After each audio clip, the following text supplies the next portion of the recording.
오늘 말씀의 제목은 순종을 기다리시는 하나님입니다.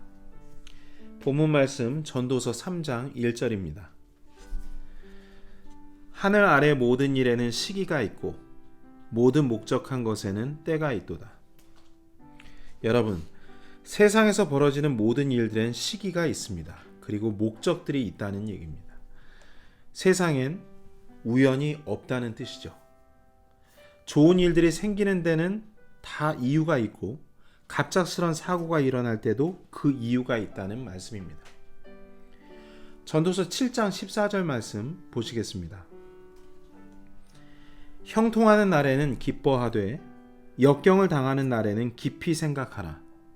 하나님께서 또한 이것과 저것을 마주보게 두신 것은 사람이 자기 뒤에 일어날 일을 찾지 못하게 하려 하심이로다. 성경은 좋은 일과 나쁜 일이 서로 마주보고 있다고 합니다. 그렇게 해서 사람이 닥칠 일들을 예상조차 할 수 없게 만들어 놓으셨다고 말씀하고 있습니다. 이 말은 처음엔 좋은 일 같았지만 나중엔 재앙이 될 수도 있고 지금은 불행해 보이는 일이 뒤엔 하나님의 축복으로 드러날 수도 있다는 말입니다. 그렇다면 그리스도인들의 인생은 어떻게 될까요? 비극적인 새드 엔딩일까요? 아니면 극적인 해피 엔딩이 기다리고 있을까요? 성경은 그리스도인의 인생을 이렇게 말합니다. 로마서 8장 28절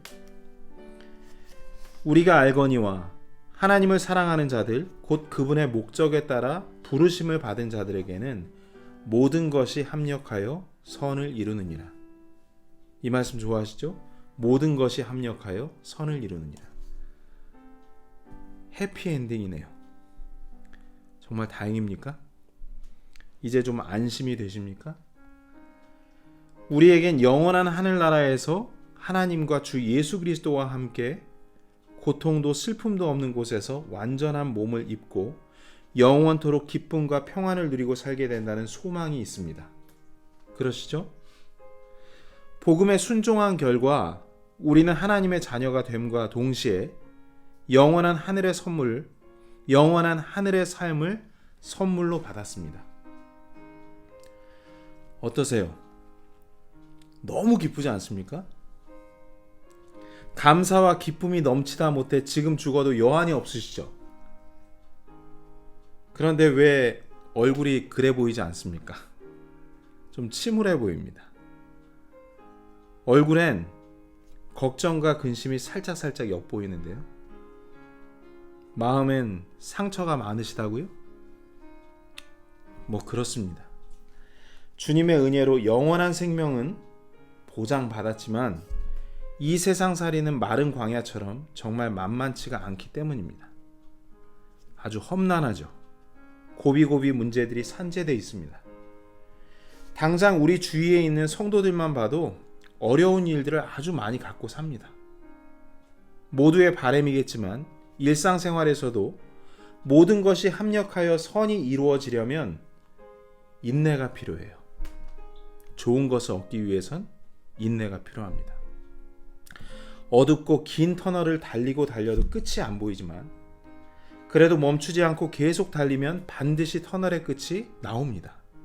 그리고 순식간에 터널빛이 빛으로 차오릅니다. 우리의 기도도 그렇게 응답받습니다. 내가 바라던 것들을 받고 싶다고 내 방식대로 무작정 달려선 안 되는 게 주의사항입니다. 하나님께서 가르쳐 주시는 방법대로 달려야 하는 게 가장 중요한 키포인트입니다. 그 달리는 방법이 로마서 8장 28절 첫 부분에 나옵니다. 하나님을 사랑하는 자들, 곧 그분의 목적에 따라 부르심을 받은 자들, 이게 주어예요. 바로 이 부분이 가장 중요한 부분입니다. 우리가 하나님을 사랑하는 자들답게 곧 그분의 목적에 따라 부르심을 받은 사람들답게 살 때 인생의 모든 일도 합력하여 선을 이루게 됩니다. 여러분은 하나님을 사랑하는 자들 맞습니까? 네, 그럼 어떻게 사랑하고 계시죠? 그냥 무조건 사랑하신다고요? 감정적으로 고맙고 감사한 마음으로 사랑하고 계시다고요? 근데 감정이 요동칠 땐 하나님은 원망하기도 하잖아요. 또 외면하기도 하시잖아요. 그래서 사람의 감정은 신뢰할 게 못 됩니다.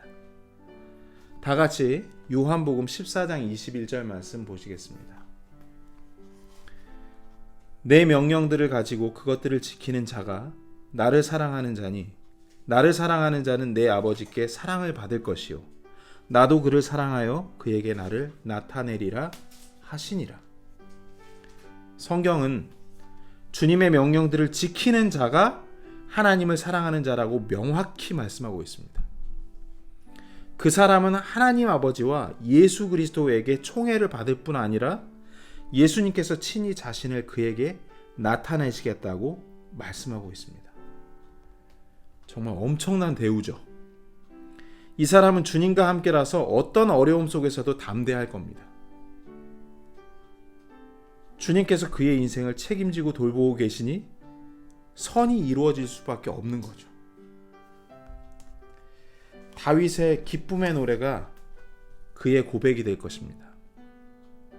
내 평생의 선하심과 인자하심이 인생을 사는 동안에 선하심과 인자하심이 정녕 나를 따르리니 내가 주의 집에 영원히 거하리로다.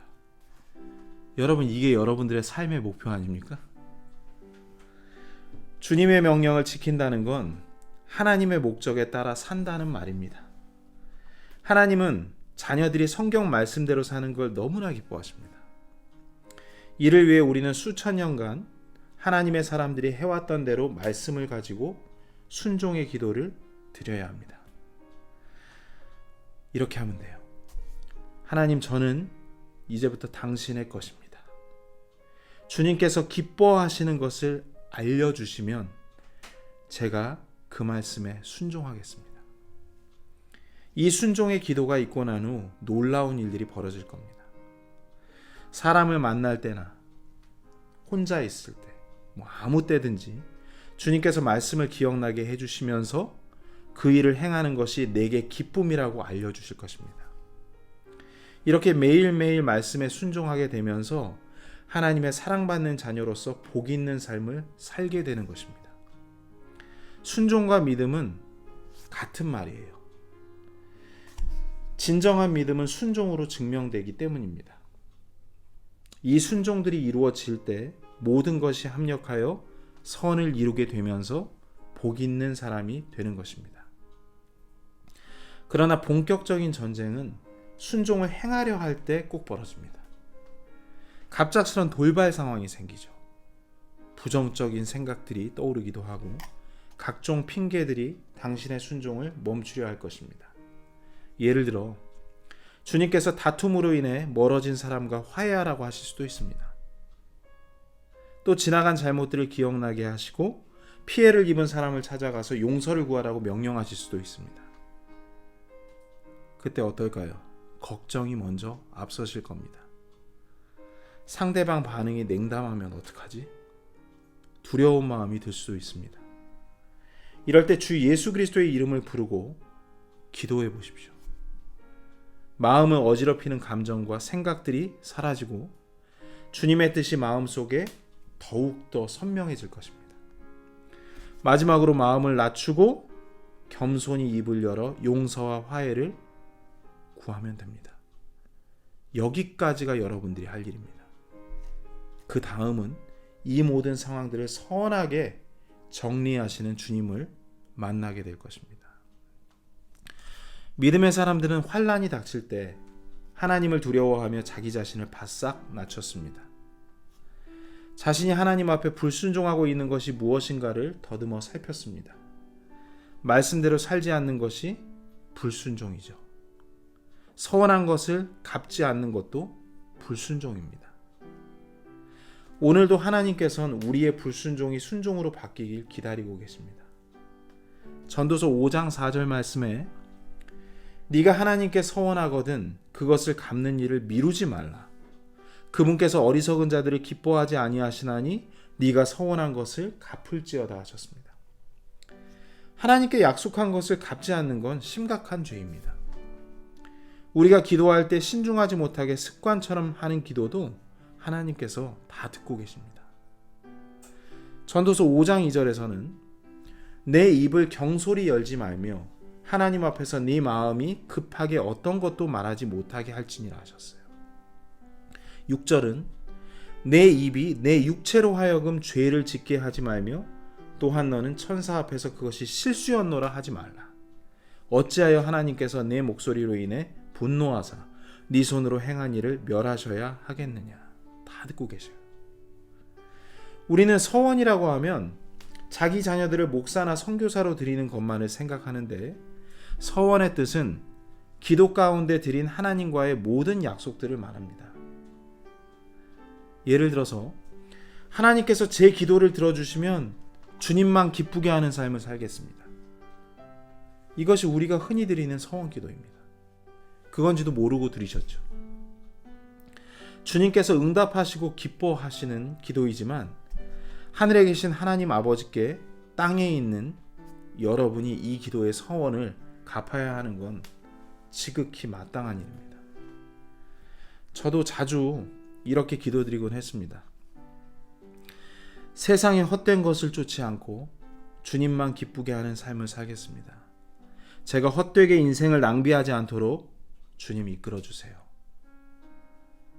주님은 저의 이 기도를 들으시고 주님만 기쁘게 하겠다는 저를 오래 참고 기다려 주십니다.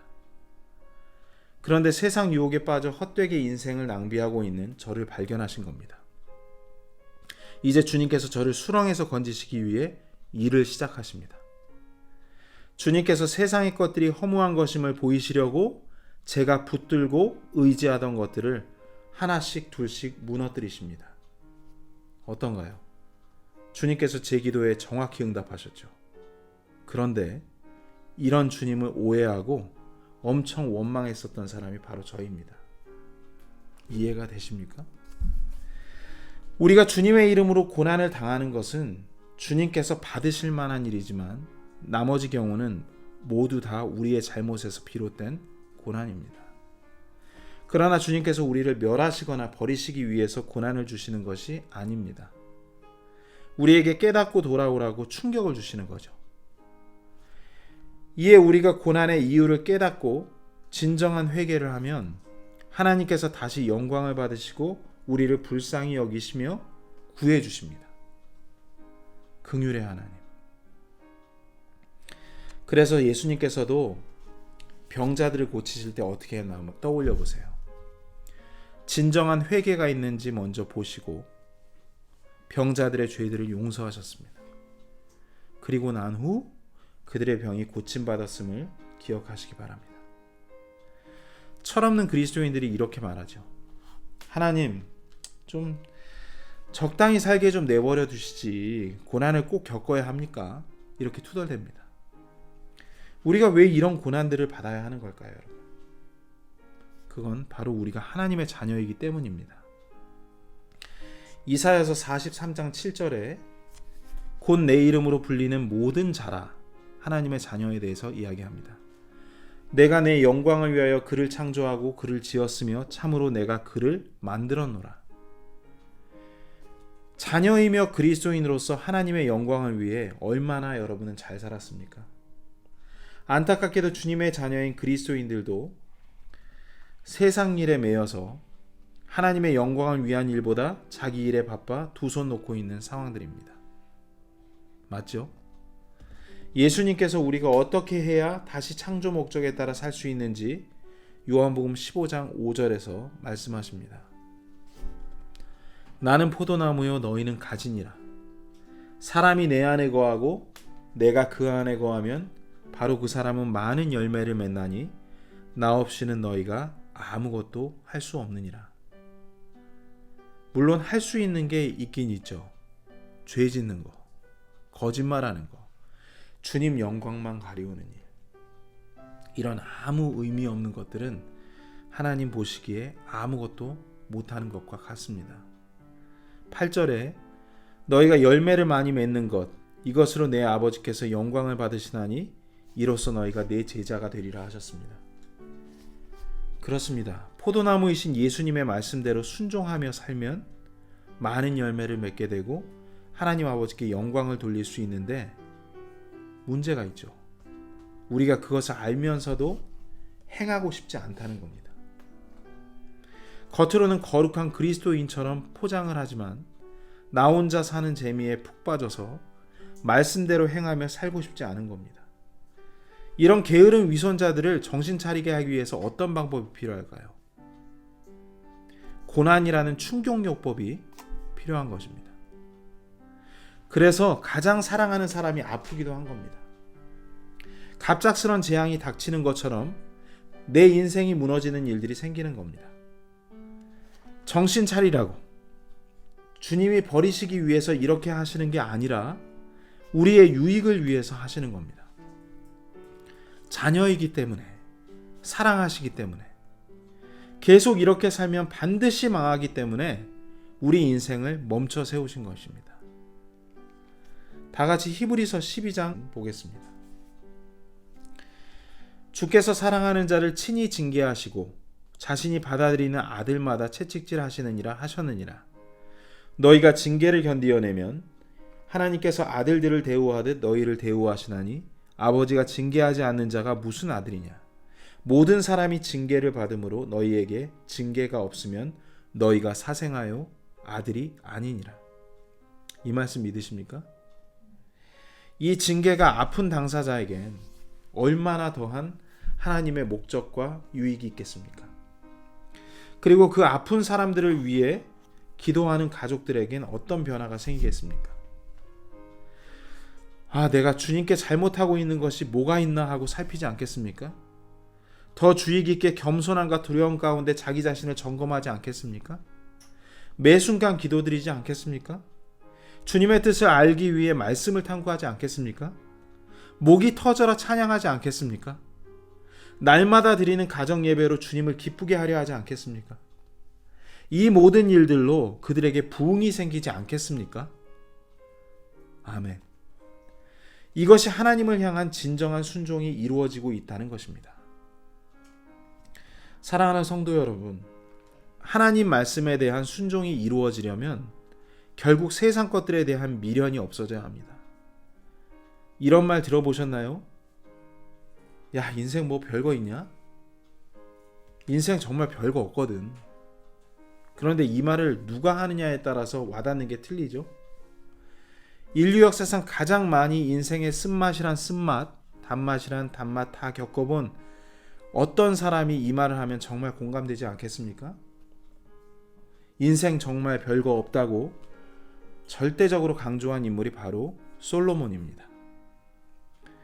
전도서는 솔로몬이 평생을 살면서 깨달은 삶의 엑기스 중에 엑기스를 기록한 말씀입니다.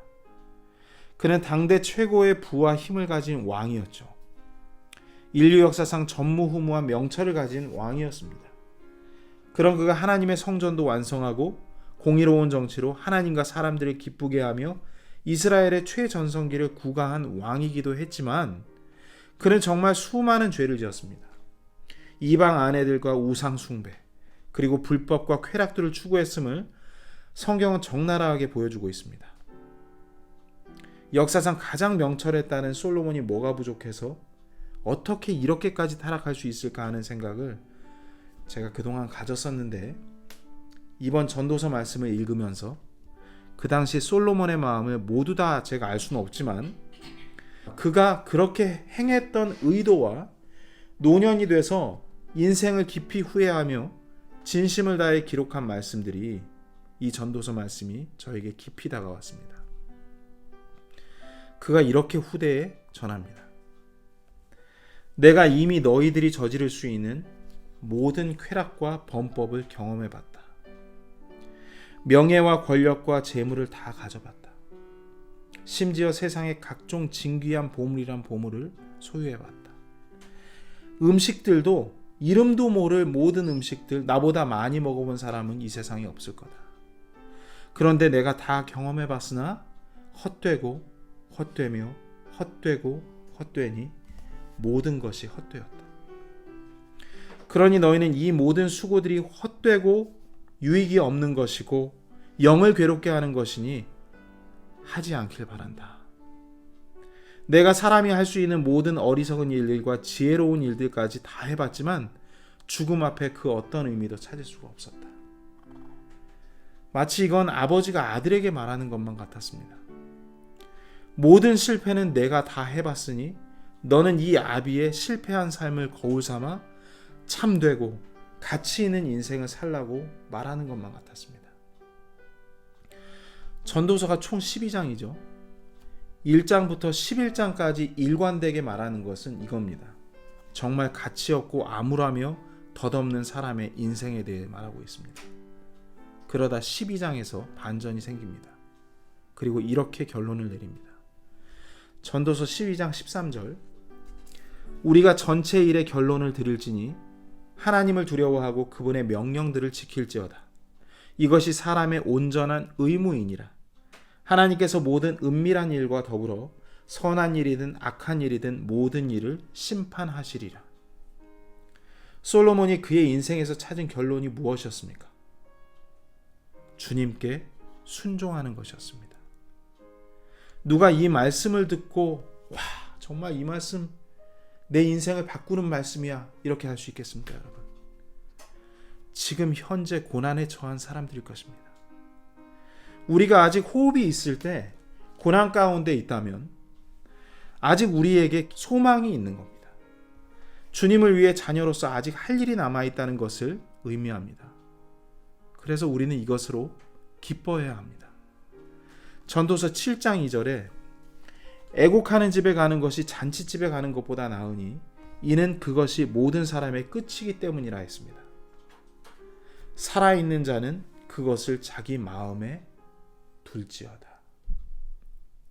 왜 주님께서 잔치집에 가는 것보다 상가집에 가는 것이 유익한지 여러분 꼭 이해하시기 바랍니다. 더 늦기 전에, 우리의 생명의 날들이 다 가기 전에 돌이키게 하기 위해서입니다. 이것이 자녀를 위한 하나님 아버지의 최고의 배려입니다. 그리고 사랑입니다. 너희는 내가 기뻐하는 것을 행하라. 난 하나님이며 만군의 주니라. 나는 열매 맺는 가지마다 정결케 하는 하나님이니 순종의 많은 열매들로 나를 기쁘게 해라. 징계하지 않는 자가 무슨 아들이냐. 그러므로 내 인생의 날들 동안 하나님을 두려워하며 겸손히 걸어라. 말씀을 마무리하겠습니다.